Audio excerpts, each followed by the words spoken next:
Hi everyone, সুন্দর একটা কুচি কুচি ব্লাউজ দিয়ে একটা সুতির শাড়ি পরে নিয়েছি, কারণ বেশি দূর যাবো না, কোথায় যাচ্ছি সেটাই দেখো। আর ঠাম্মা এখানে তোমাদেরকে হাই বলছে।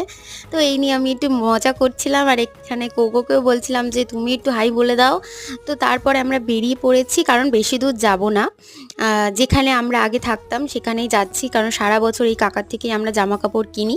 তাই জন্য আর বাইরে কোথাও গেলাম না, কাকার থেকেই নিয়ে নিলাম সকলের জন্য। তারপরে চলে এসেছি, জেঠিমা নতুন দোকান করেছে। তো এখানে জেঠিমা বৌদি দাদা মিলে দোকানটা করেছে, আর স্ন্যাক্স টাইম নাম দিয়েছে, দারুণ। আর এখানে দাদার নাম্বারও দেওয়া আছে ব্যানারে। তো তোমরা অবশ্যই যারা চুয়াটির মধ্যে থাকো তারা এসে একবার ট্রাই করো, খুব ভালো লাগবে। আর জেঠিমার হাতে রান্না জাস্ট ওয়াও, পুরো চুমু। আর এখানে প্রত্যেকটা আইটেম আমি নিয়ে নিয়েছি, আর জেঠিমা এখানে ফ্রিতে আমাকে ঘুগনি খাওয়ালো।